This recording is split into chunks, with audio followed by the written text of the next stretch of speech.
So I'm ready to remove the engine from the frame, and one of the first things I did is strap the rear of the engine down to my motorcycle stand, making sure that that strap is inside the frame, because when I take the frame off the engine wants to tip forward, so that'll keep it secure on the portable motorcycle lift.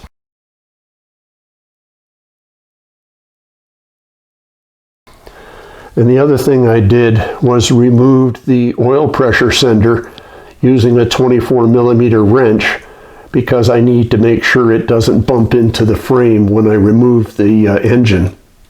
Now the other thing that has to come off is the oil filter cover, because it will bump into the frame when I go to remove it.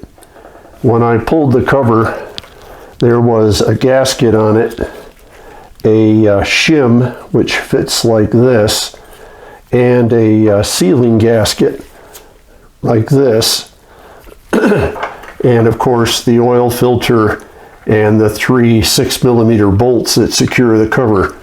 So now that I've got all that off, I can remove the front and the rear engine studs and then get the engine out of the frame.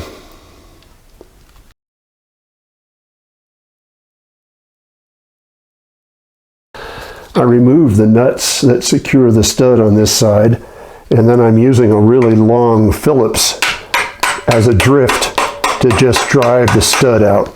So I get both of them out that way. On the rear stud, there's a spacer that fits between the frame and this port of the engine block. And there's also a center tube here that you can knock out. And then there's another same size spacer that fits on this side. So those all come out to give you some room to get the frame off the engine. So this is the rear and front studs, and you'll notice the front is a little wider, or I should say longer, than the rear. And the hardware is a nut, a wave washer, and a flat washer, and that's on each end of the stud. However, on the front, the rear, on the right side, that flat washer was missing. Now these are the spacers that fit between the engine and the frame, and on the rear the spacers are exactly the same width, but on the front the left side is thicker than the right, and the right side is the same thickness as the two on the rear. So that's a little bit of detail to keep in mind when you go to put everything back together.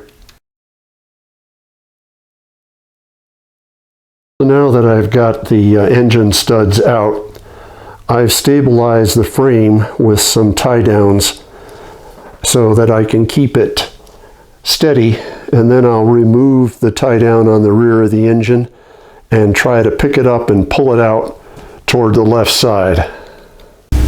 So I'm going to grab the engine from inside the housing and the bottom here and bend my legs so I don't put a lot of strain on my back. Pick it up, rotate it, slide it, and there you go. Engine's out of the frame. Thunk. So then I took the straps off the frame and have it on the ground, and then I picked the engine back up and put it on my portable motorcycle lift and strapped it down on the back to keep it steady, and that way I can move it around the shop if I need to before I start working on the engine. So we're all done. We've taken this R80 ST all the way down to the frame.